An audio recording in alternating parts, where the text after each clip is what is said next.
You tell me where Bitcoin price is going to be Friday at 3 o'clock. Let me know in the comments. Whoever's closest, I'll send $100 to. This is how I'm going to make that much money from the upcoming crypto bull run.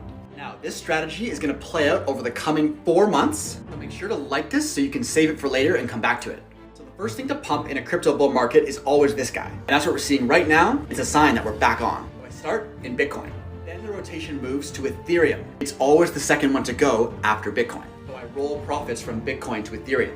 And this is where it gets really good. Because after Ethereum comes large cap altcoins. And here are the ones that I'll be aping into. XRP, Solana, Polkadot, Avalanche, maybe even Algorand. These are all rock solid projects. Now after I see these guys pump, I'll be taking profits and rolling them into mid-cap altcoins. And here are my picks. Theta, HBAR, Oron Gold, Quant, and IOTA. And you guessed it, after I see the mid-caps peak out, I'll be rolling my profits into smaller cap altcoins. Here's some of my favorites. Mina Protocol, Serum. Those profits go into microcaps. I'm making a follow-up video just about those. Follow.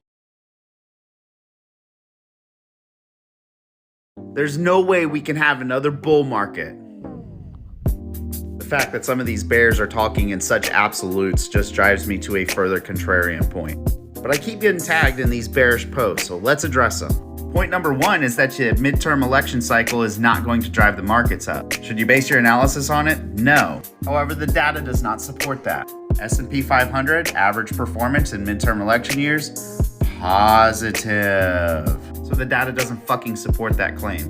Point number two is that leverage was propping up the entire market for 2021. True, leverage is the primary catalyst for the melt up. There's more fucking leverage in the system now than before the bull run even commenced in 21. Even more than when we had our final rally in November here in the August timeframe. So plenty of leverage money out there to push it up. Well, you have companies like Three Arrows Capital and Celsius that failed. Whoop-de-fucking-do. Not to mention they're gonna fucking come back. Just 2 months ago, this analysis came out for the number of hedge funds focused on crypto. 300. So Three Arrows Capital fails, that's fucking 1%. You want to base your entire market analysis on 1% of fucking hedge funds. Come over to fucking stocks and I'll show you how many startup companies fail. And hedge funds that failed. Just last year, 1 in 3 of them fucking failed in the safe conservative financial sectors. And even though we lost Three Arrows Capital and Celsius, don't worry, they'll fucking be replaced because hedge funds are coming into the crypto assets at record pace. Don't worry, they'll bring more leverage with them. Speaking of safe conservative platforms, let's not forget that our biggest trading platforms like TD Ameritrade and Fidelity are all getting into crypto with futures. More leverage. And the volume on those exchanges fucking blows away things like Binance and FTX. And do you really think that fund managers are just gonna sit on fucking cash forever? They didn't at the end of the dot-com bubble. They didn't at the end of the 08 bubble. Do you really think they're gonna do it here in July of 22? Maybe. Good luck with that though. And let me put this in layman's terms for you, this chart. This essentially means that bears are gonna get rammed 3 times harder than they did at the bottom of 08. Good luck with that. And congratulations on just now learning what DXY is the past few months.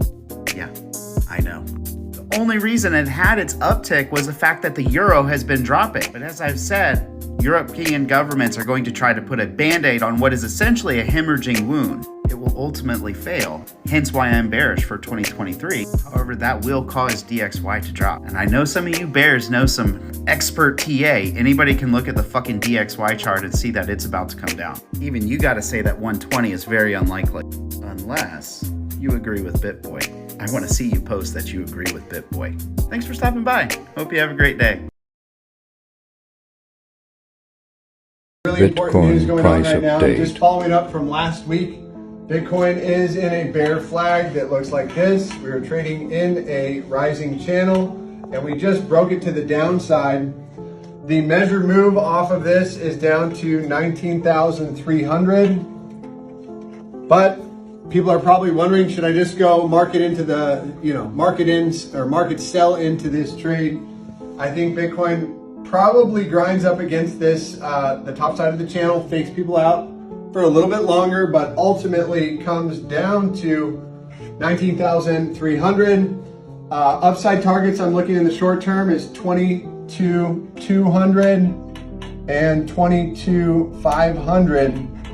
And just so you know, if Bitcoin drops from 22.5 down to 19,300, that is going to be a 14% move to the downside. What else do we have, and why do we think this is going to happen?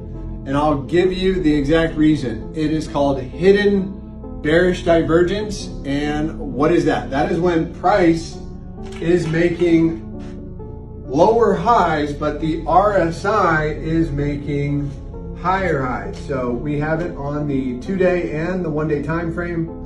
So it would look something like this.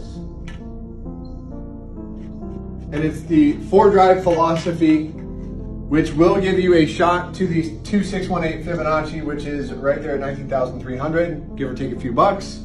But we have four lower highs in price, 1, 2, 3, 4, in correlation with 4 higher highs, 1, 2, 3, 4.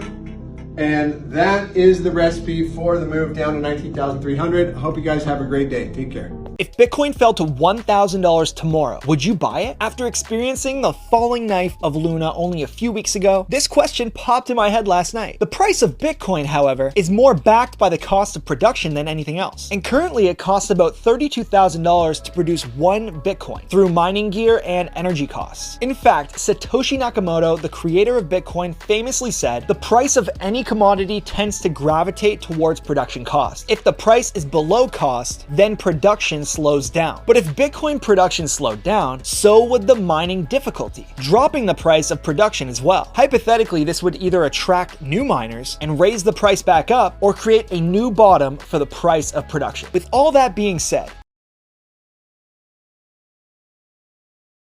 if you bought $1,000 of Bitcoin today, September 4th of 2022, what could it be worth in 2 years? $1,000 of Bitcoin today at a price of $19,000 would give you 0.05 Bitcoins. So in 2022, you'd have $1,000. In 2023, if Bitcoin hits the price prediction of $100,000, you would have $5,000. In 2024, if Bitcoin reaches $500,000, you could have $25,000. Some people are predicting a $1 million Bitcoin. If that happens, your $1,000 could be worth $50,000.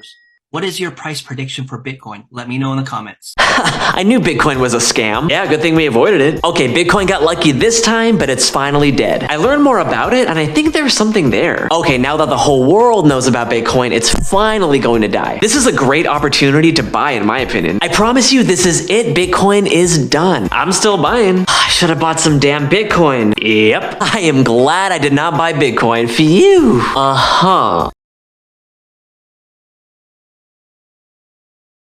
Here's why the price of Bitcoin goes up and down.